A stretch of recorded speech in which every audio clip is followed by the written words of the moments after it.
Welcome to Visible Value January.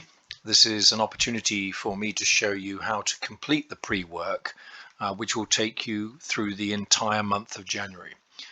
When you log on with your logon details, your username and your password, you should come to this screen here. You need to left click on the arrow and swipe it to the right, as I've just demonstrated there. And then you'll notice that the whole board appears in front of you, but only one particular area is highlighted, the investors areas. Just want to draw your attention to the icon tray in the middle at the top of your screen. At the moment, you'll notice there are two icons. There's a folder within which you'll find the opening memo and a summary of the rules required to play the game. Next to that is a complete round checklist. And what this will show you is the sequence events for the month of January. You'll also notice that in the pillar box here, the letter box, there's the first item on the checklist, which happens to be start the business. And as you progress through each of the action checklist, there'll be a different action shown here. So note the I buttons here. If you left click on the I button, you'll see that there is a help screen that comes up in the top right hand corner. I suggest that you use that as you follow the checklist. So we're going to start with start the business. And you'll notice that it tells us an investor wants to invest 40 into your business. So you move your cursor down to the investors until the invest button appears. You left click on it, and then there's an opportunity to click on there, and then you type in 40, hit the enter button, and you'll notice 20 silver coins appear on investors. And over here on the right, you'll see that a share capital part of the board has now become illuminated. So you hold your left click down, drag the coins across to share capital, and now you'll notice there are 40 gold coins which have appeared in the investor space, and the cash area is now illuminated. Again, left click and hold, so you click and drag the coins into your cash area. And you'll notice now that the action has changed to buy new equipment. So hitting the information button, it tells us we're going to buy a yellow machine, and a yellow machine costs us 5 to buy. If you go to the folder, you can see that a yellow machine does indeed cost 5 to buy. So we click on the pay box, type in 5, hit the return button, and you'll notice 5 gold coins become detached from the total, and they're just moving slowly up and down. Left click and hold, and then drag the coins across to the buy space and then release, and you'll see now that the machine has turned into a yellow machine. We're now on the next step, which is to recruit staff. We have to hire staff to run this machine, and it costs 3 to hire staff for any machine. As you can see here, you can see that the recruitment costs over in expenses here is always 3. So we type in 3, and you'll notice another part of the board, the recruit staff, has become illuminated. So we hit return, left click and grab the 3 coins, move them across and drop them onto the recruit staff area. The next stage is to buy inventory. So again, we click the information button, we move our mouse over the suppliers and click the buy inventory button when it appears. We left click on there, and you can see we have the option to buy some units. You'll notice that only the yellow units are available to buy. That's because we don't at the moment have a blue or a green machine. We only have a yellow machine. So what we're going to do here is we're going to click on there, place 6, which is the capacity for every machine. Every machine can make 6 and indeed only hold 6. Hit the return button, and now we place the order, and you'll notice now that the yellow products, noticed by the fact they have a number 2 on the side of them, that doesn't tell you how many there are, that tells you the cost of goods. So each of the 6 yellow products cost 2 to make. We now have to pay for inventory, and we have to enter 12 into the pay box. You'll notice there are 12 red coins here over in the suppliers. At the moment, we don't have the option to take supplier credit, but that option will become available when we move on to subsequent months. So following the help screen, we type in 12, hit the return button, grab the 12 coins and drop them on top of the red coins, and you'll notice that both sets of coins disappear. Now we're going to pay for our promotions. Every time we bid for a customer, we have to pay 1 for every bid that we make. And in this example, we've already selected 2 bids for every team. So again, we click on the I button and it says we have to enter 2. So we're going to enter 2. You can see now the promotion area has become illuminated. So we click and drag and release the 2 onto promotion. And now we can see that this hand with a lollipop, which is the market, is now flashing. So we can click on there. And you'll notice there are a total of 6 customers, all requiring 6 yellow products with 60-day payment terms. And we have, in this example, we have bid for Y1 at 43 and Y2 at 47. Notice the bids are in integers and the average unit price is calculated here.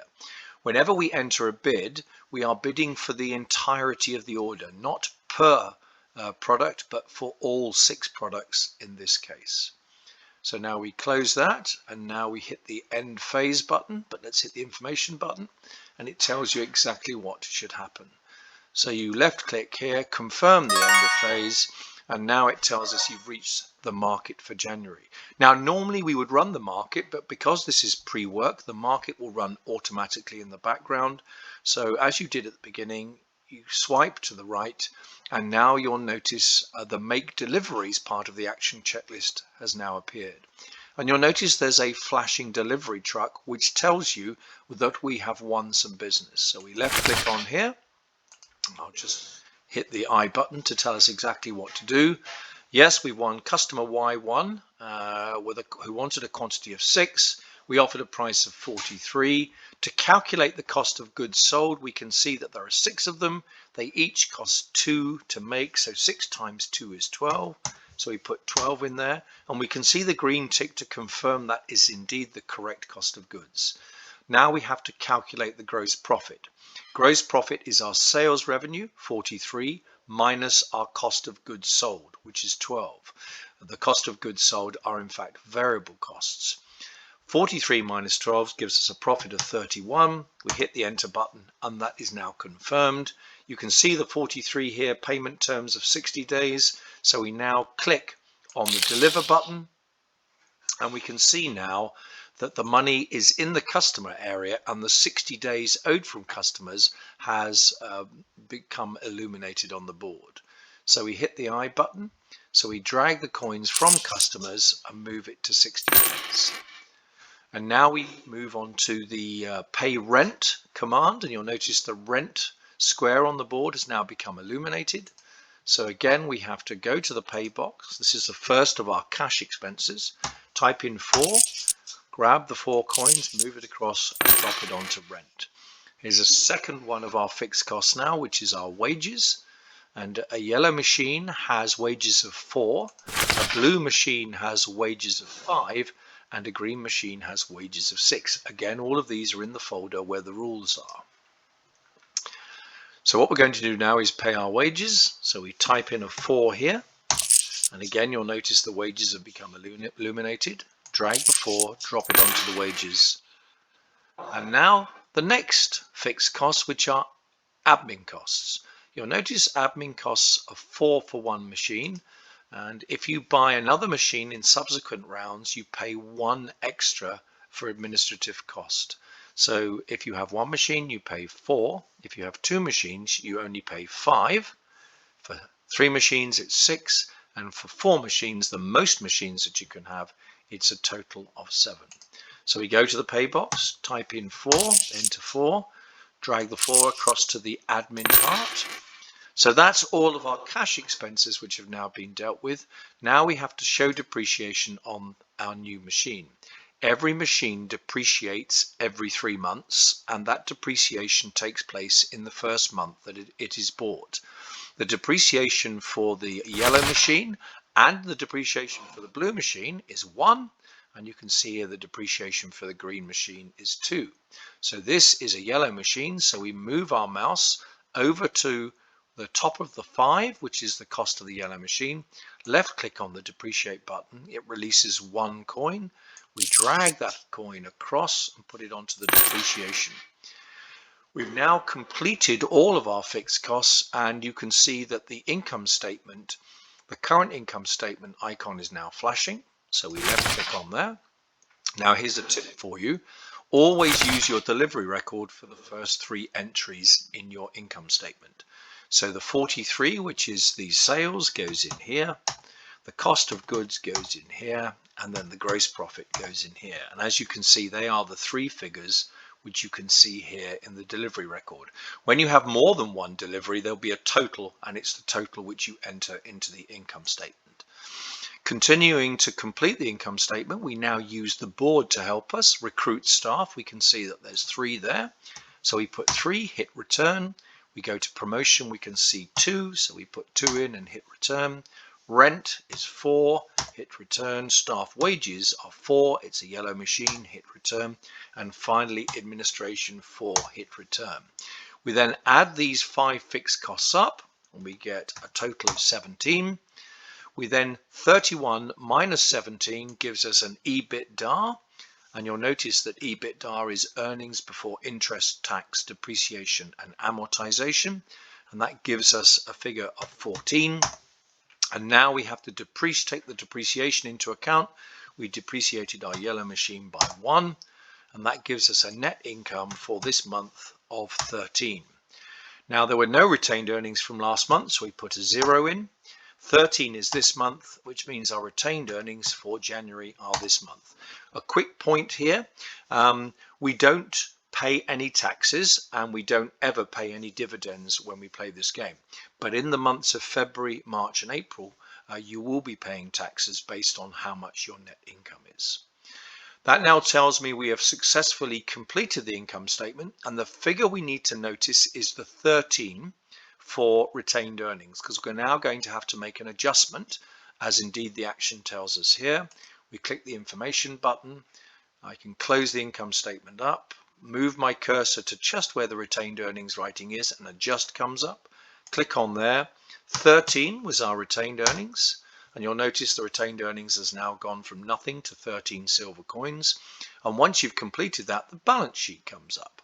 So we now left click on the balance sheet, and this is where we use our board to help us realize what we have on our balance sheet. So cash, we currently only have 6 in cash.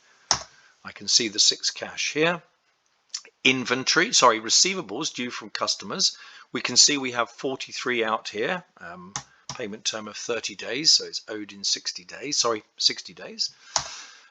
Inventory. As you recall, we sold all of our inventory, so our inventory value is 0. Put a 0 in there. And then that gives us our total current assets, which is 6 plus 43 plus 0, which gives us current assets of 49. And now we have to look at our fixed assets, which is the value of any equipment we might have. We have one yellow machine that only has a value of 4 now because we depreciated it by 1. So we put a 4 in here. Our total assets are current assets plus fixed assets, which is a total of 53. So assets, what we have above the line in the balance sheet is 53. And now what we have to do is complete the bottom part of the balance sheet. The first thing we look at is payables. Well, we haven't taken any supplier credit. As you recall, we actually paid our suppliers in cash. So there's a 0 there, which means our total liabilities is 0 as well. We have no bank loans at the moment, so 0 for bank loans. Our share capital is as it was at the beginning from our investors, which is 40. Hit return. And now we have our retained earnings, which we know is 13, which means the total equity of the business is 40 plus 13, which is 53. And 53 plus our current liabilities and bank loans, 53 plus 0 and 0 gives us a total of 53.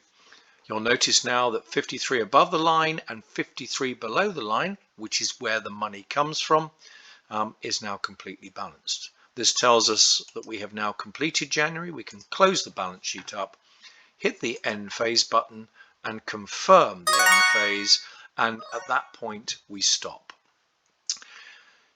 I hope that's made it clear. We give you an opportunity to drop in for a checkpoint before we start the session just to make sure that we can answer any questions you might have or deal with any problems you've had in trying to follow this sequence of events.